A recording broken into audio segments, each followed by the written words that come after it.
जो विकास गोरिया कोठी में होना चाहिए, क्या वास्तविक रूप से वो हुआ है? बिल्कुल नहीं हुआ है। मतलब ये बात आप कह रहे हैं? हम ऑन कैमरा कह रहे हैं।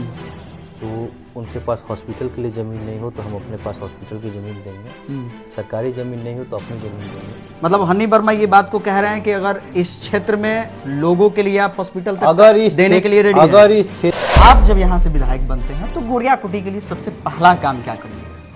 बिल्कुल, अगर सरकार करने में सक्षम नहीं होगी किसी वजह से तो हम खुद गोरिया कोठी को एनएम और जीएनएम कॉलेज बना के देंगे। सकता है या एनडीए के कोई भी नेता सत्तारूढ़ पार्टी से आगे कहता है कि हमको गोरिया कोठी में कॉलेज खोलना है तो हमसे जितना हो पड़ेगा हम अपनी ज़मीन भी दे देंगे और ज़मीन उनको एक्वायर कराएंगे। देखिए, विधानसभा का चुनाव नजदीक है, सरगर्मियां जो है बढ़ी हुई है। विभिन्न क्षेत्रों में विभिन्न जो प्रत्याशी हैं वो उभर कर सामने आ रहे हैं। हमारी मौजूदगी अभी सिवान के गोरिया कोठी विधानसभा में है। कैमरे के फ्रेम में जिस शख्स को आप देख रहे हैं भली भांति जानते होंगे। परिचय के लिए इनका नाम हनी वर्मा है और इस बार गोरिया कोठी विधानसभा क्षेत्र से ये प्रत्याशी के रूप में उभर के सामने आ रहे हैं। पहले बहुत बहुत स्वागत है सर आपका। आपके सभी दर्शकों का मेरा नमस्कार। पिछली मर्तबा भी कुछ दिन पहले विगत दिनों में तेजस्वी यादव का एक कार्यक्रम सिवान में हुआ था और तेजस्वी यादव सिवान में ही नहीं बिहार के विभिन्न जिलों में कर रहे हैं। तो आपने काफी बढ़ चढ़ के हिस्सा लिया। क्या लगता है इस बार हनी वर्मा मूड पूरा बना चुके हैं कि भाई फील्ड में आ जाना है? देखिए, तेजस्वी यादव जी का जो प्रोग्राम था वो तो शेड्यूल एक प्रोग्राम है क्योंकि वो कार्यकर्ता संवाद के माध्यम से पूरे बिहार के विभिन्न जिलों में जा रहे हैं। बिल्कुल। और जब ये कार्यक्रम समाप्त होगा तो फिर वो प्रखंड वाइज करेंगे और अगर समय नहीं मिला तो अनुमंडल वाइज जरूर करेंगे जी। तो इस संदर्भ में उनका सिवान आगमन हुआ था। और सिवान के संगठन के बारे में क्या कहना, आपने तो देखा ही होगा कि उन्होंने कई प्रखंड अध्यक्ष से पूछा भी, इसका जवाब बेचारे लोग नहीं दे पाए। तो संगठन तो सिर्फ कोरम में कागज़ में ही चल रहा है। तो उनका आना एक शेड्यूल में था और जो कार्यक्रम हुआ हम लोगों से जितना बेहतर हुआ अपने मुख्यमंत्री के सम्मान में देखा गया कि आपके फेवर में वहाँ कई हजार लोग पहुंचे हुए थे। मतलब कार्यकर्ता कह लीजिए तो बहुत सारे लोगों को देखा गया भाई कि लोग नारा भी लगा रहे थे, हनी वर्मा, तेजस्वी यादव, ये तमाम। तो क्या लगता है इस बार आप मूड बना चुके हैं गोरिया कोठी विधानसभा में उतरने के लिए? नहीं, मूड तो जनता को ने बना रखा है। अच्छा, जनता बना रखी है क्योंकि वो 4 सालों से देख रही है कि हम उनके बीच रहते हैं और उनके मुद्दों को जोर शोर से जो उचित पोर्टल होता है वहाँ उठाते भी हैं और पदाधिकारी से भी लड़ाई लड़ते रहते हैं। तो मूड जनता ने बना रखा है। क्या लगता है जो सतत विकास गोरिया कोठी का होना चाहिए, क्योंकि गोरिया कोठी से भावी प्रत्याशी के रूप में आप उभर कर सामने आ रहे हैं, जो विकास गोरिया कोठी में होना चाहिए क्या वास्तविक रूप से वो हुआ है? बिल्कुल नहीं हुआ है। आप देखे होंगे 2014 में प्रधानमंत्री जी जब चुनाव जीते और एनडीए गठबंधन की सरकार बनी तो उन्होंने एक विजन दिया कि हर उनके सांसद एक एक गांव को गोद लेंगे। बिल्कुल, ये फैक्ट है। और बिहार में 40 की 40 सीट उनके पास थी। कम से कम पूरे बिहार में गोरिया कोठी को छोड़िए, वो 40 सांसद जो 40 गांव को गोद लिए थे उसमें से एक गांव बताते हम वहाँ घूमना चाहते हैं, हम देख सकें कि विकास होता कैसा है। क्योंकि हम लोग तो नए हैं, विकास तो देखे नहीं हैं। तो माननीय प्रधानमंत्री के आह्वान पे जो सांसदों ने गांव को गोद लिया था वो हम देखना चाहते हैं। सिवान में तो आप देखेंगे 3 बार में 3 नए सांसद आ गए तो छोड़ देते हैं। गोरिया ये महाराजगंज लोकसभा क्षेत्र में है, सांसद एक ही हैं, ये वही सांसद हैं जो तीसरी बार जीते हैं। बिल्कुल। कौन सा गांव वो गोद लिए थे और 15 साल में उस गांव का क्या विकास हुआ, पहले हम लोग उसको एक बार देखें और आप पता करके हमको बता देते तो हम आपके साथ वहाँ चलते एक बार। अभी तक तो मुझे लगता है ही नहीं, पॉसिबल ही नहीं है। एक इंटरव्यू के दौरान मेरा भी यहाँ के माननीय सांसद से एक प्रश्न पूछा जाना था कि गोरिया कोठी और महाराजगंज संसदीय क्षेत्र के लिए क्या डिग्री कॉलेज नहीं होना चाहिए या फिर एक बड़ा उस तरीके का यूनिवर्सिटी या फिर कुछ बड़ा होना चाहिए। लेकिन उनके द्वारा कहा जाना है कि भाई आपके क्षेत्र में जमीन आप लोग मुहैया करा दीजिए, हम लोग ये करा देते हैं। तो क्या एक पत्रकार का काम जमीन मुहैया होता है क्या? नहीं, अगर सांसद साहब को उनके पूरे संसदीय क्षेत्र में कहीं जमीन नहीं मिल रहा है तो अगर वो आके हमसे मांगेंगे तो हम उनको जमीन उपलब्ध करा देंगे। मतलब ये बात आप कह रहे हैं? हम ऑन कैमरा कह रहे हैं कि वो उनके पास हॉस्पिटल के लिए ज़मीन नहीं हो तो हम अपने पास हॉस्पिटल की ज़मीन देंगे, सरकारी ज़मीन नहीं हो तो अपनी ज़मीन देंगे। मतलब हनी वर्मा ये बात को कह रहे हैं कि अगर इस क्षेत्र में लोगों के लिए आप हॉस्पिटल तक अगर इस देने के लिए रेडी हैं। अगर इस क्षेत्र में माननीय सांसद साहब या एनडीए के कोई भी नेता सत्तारूढ़ पार्टी से आगे कहता है कि हमको गोरिया कोठी में कॉलेज खोलना है, तो हमसे जितना हो पड़ेगा हम अपनी ज़मीन भी दे देंगे और ज़मीन उनको एक्वायर कराएं। वो पहले अपना विधेयक तो पारित करें कि हाँ गोरिया कोठी में एक या पूरे महाराजगंज लोकसभा में एक कॉलेज खोलना है। आपको पता होगा हमारे गांव में 5 बेड का हॉस्पिटल तेजस्वी प्रसाद जी स्वास्थ्य मंत्री थे उस समय से पास है जी। आज तक वो फाइल कहाँ पेंडिंग है और किस महामहिम ने कहाँ दाब रखा है आज तक पता ही नहीं चला। हम तो प्रयास करके थक गए कि वो हॉस्पिटल 5 बेड का है कहाँ। ज़मीन भी एक्वायर करके दिया जा चुका है और ये तो नया बनाना है, इसको छोड़िए। ये आप ही के प्रखंड में मदारपुर में बहुत पुराना पीएससी है, उसमें एक डॉक्टर तो नहीं दे पाए ये लोग। अंग्रेज के ज़माने का हॉस्पिटल है जामो, वहाँ तो एक डॉक्टर नहीं दे पाए, तो फिर आप कैसे उम्मीद कर सकते हैं कि इनको दिया जाए तो ये कर देंगे।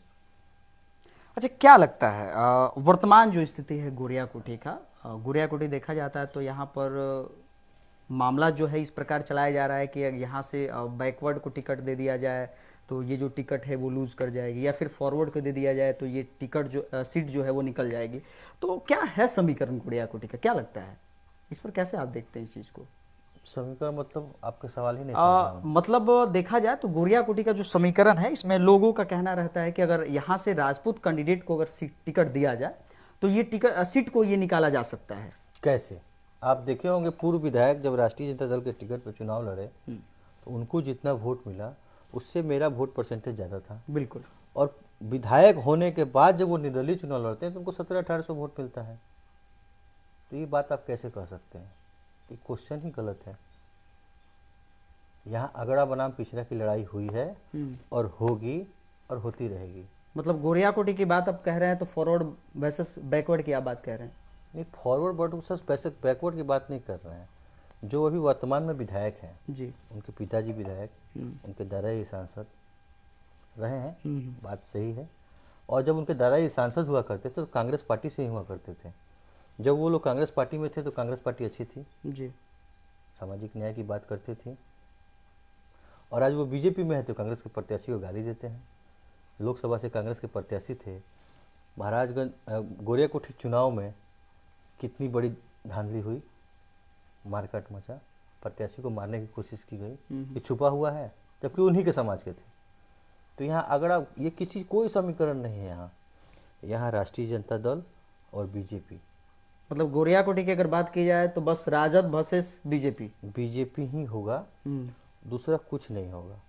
और रही बात जातीय समीकरण की, तो जातीय समीकरण बनाना, बिगाड़ना, खेलना, भाई को भाई से लड़ाना, एक घर को 3 जगह करना, ये उन लोगों का मतलब क्या कहें, पारिवारिक काम ही है। मतलब इस बात को मानते मतलब हैं उसको हम, अब मैं उस शब्दों को व्यक्त नहीं कर पा रहा हूँ इसीलिए बोल दिया कि वो उन लोग का काम ही है। हनी वर्मा के साथ अब की बार किस प्रकार होने वाला? हनी वर्मा के साथ वो तमाम लोग रहेंगे जो मेरे साथ जो होना होगा हम समझ लेंगे, और हमारे होते हुए किसी कमज़ोर को प्रताड़ित किया जाएगा तो हम वहाँ उसके पीछे खड़े मिलेंगे। मतलब आप ये देखे होंगे पंचायत समिति का चुनाव था, हम तो चुनाव लड़ नहीं रहे थे, मेरे ऊपर FIR कराया जाता है। बिल्कुल गलत FIR कराया गया, 3-3 4-4 FIR कराया गया, गोली चलने वाला ही मामला था। हाँ। हर्जन एक्ट भी किया गया। तो क्या आपको लगता है, या गोरिया कोठी की जनता या आपके दर्शक बताएंगे क्या उस तरह की मेरी प्रवृत्ति है? लेकिन उस सब के बावजूद भी हम विचलित नहीं हुए। हम आराम से धैर्य से अपना काम किए, सीट को निकाले। तो आप जो कह रहे हैं वैसा संभव कभी नहीं होगा। हम दोनों लोग चुनाव लड़ेंगे। मतलब हनी वर्मा के साथ वो तमाम लोग हैं इस बार जो पिछली मर्तबा नहीं थे। बिल्कुल बिल्कुल नहीं है तो फिर हर चुनाव हम जीत कैसे रहे हैं? नहीं है मेरे साथ तो फिर हर चुनाव हम जीत कैसे रहे? मेरे ऊपर केस था, हम भागे भागे फिर रहे थे, फिर भी बहुत अंतराल से हम लोग चुनाव जीते। तो सब लोग साथ हैं तभी तो जीत रहे हैं। गोरिया कोठी की प्लान की हम लोग बात करते हैं। गोरिया कोठी जो विधानसभा है, यहाँ पे युवा वर्ग के भी नौजवान काफी ज्यादा हैं। आप जब यहाँ से विधायक बनते हैं तो गोरिया कुटी के लिए सबसे पहला काम क्या करिएगा? देखिए, अभी 2 दिन पहले हमने इंटरव्यू में यही सवाल आया था, तो हमने बातों को घुमा फिरा के कहा कि हमारे नेता तेजस्वी यादव जी जैसा करेंगे वैसा होगा। लेकिन हर नेता जो भी जनता के मुद्दे को लेकर आगे बढ़ता है, वो अपने एक विजन बना के रखता है, और अपना विजन जब खोल दिया जाएगा आपके फोटो पे तो विजन रहेगा कहाँ? समय का इंतजार कीजिए, एक बेहतर गोरिया कोठी हम लोग बना के दिखाएंगे। मतलब इस बात को आप कह रहे हैं कि गोरिया कोठी को बेहतर बनाना है? मेरा जो विजन है मेरे साथ है, मेरे अंदर है, और इसको हम समय आने पे सब लोगों को बताएंगे। तेजस्वी यादव के विभिन्न कार्यक्रम में देखा गया माई बहन योजना, फिर पेंशन को बढ़ाकर 400 से बढ़ाकर लगभग 1500 के आसपास किया जा रहा है, तो इस चीजों को कैसे देखते हैं आप? नहीं, एक 200 यूनिट फ्री बिजली की भी योजना है। तो इस चीजों को कैसे देखते और हैं? जब हम लोग सदन में जाएंगे तो हम लोग अपने मुख्यमंत्री से कहेंगे इस चीज को कि किसानों के लिए बिजली फ्री कर दी जाए। मतलब आप ये कह रहे हैं कि किसानों के लिए मुफ्त में बिजली? हाँ, इस मुद्दे पे हम लोग अपने नेता से लड़ेंगे सदन में, और हमारे नेता मुख्यमंत्री जब बनेंगे तो हम उनसे लड़ेंगे कि किसानों की बिजली को फ्री कर दिया जाए, क्योंकि सेंट्रल गवर्नमेंट ने किसानों की आय को दुगुनी करते करते उसकी लागत को चौगुना कर दिया। तो हम उसकी लागत घटाने के लिए बिजली को फ्री करेंगे। अच्छा, माई बहन योजना जो है, या फिर वृद्धा पेंशन योजना है, या फिर अभी बात किया जाए तो प्रति माह जो यूनिट बिजली की बात हम लोग कह रहे हैं, ये सब चुनाव आने के दौरान ही होते हैं। हाँ। विभिन्न जो पार्टियां हैं वो तमाम वादे करती हैं कि भाई हमारी सरकार आएगी तो हम ये करने वाले हैं, हमारी सरकार आएगी तो हम वो करने वाले हैं। तो क्या ये उसी प्रकार होने वाला है या फिर ग्राउंड पर ये होगा? जब आप पढ़ते थे तो एक कविता थी कि शिकारी आएगा, जाल बिछाएगा, दाना डालेगा, तुम फंसना मत। सही बात है, बिल्कुल। शिकारी आया भी, जाल बिछाया भी, 15 लाख का दाना डाला भी, और हम लोग फंसते चले गए। हमको अच्छे दिन नहीं चाहिए, हमको पुराने दिन लौटा दे। नहीं, तो मैं इसीलिए ये बात को कह रहा हूँ क्योंकि वो तमाम पार्टियां, वो चाहे बीजेपी हो, राजद हो, या फिर वो तमाम पार्टियां हो। बिल्कुल, आप जो कह रहे हैं बिल्कुल मानते हैं इस चीज को कि प्रधानमंत्री जी ने जितने वादे किए सारे झूठे निकले, लेकिन आप राष्ट्रीय जनता दल का किया हुआ वादा, भाई तेजस्वी प्रसाद जी का किया हुआ वादा, कोई एक वादा जो झूठा निकला हो तो आप बताइए। अब आप कहेंगे 10 लाख रोजगार देने का वादा किए थे, हम फुल मेजोरिटी में आए ही नहीं। जितना सक्षम हो पाया हमने करके दिखाया। हमने नहीं करके दिखाया, तेजस्वी यादव जी ने करके दिखाया। और हम तेजस्वी यादव जी के साथ साथ भाई ओसामा जी का भी ये वादा है कि अगर ऐसा हम लोग सरकार में आते हैं तो हम इस चीज को करके करवाएंगे। मतलब सरकार अगर 2025 विधानसभा में बनती है तो बिहार में ये प्रमुख काम होने वाले हैं। बिल्कुल। और ये अकेले तेजस्वी जी का वादा नहीं है, ओसामा साहब का भी वादा है, और दोनों भाई मिलके ये वादा किया है, और उस वादे को आपको उनका छोटा भाई बता रहा है कि हम लोग इसको कराएंगे।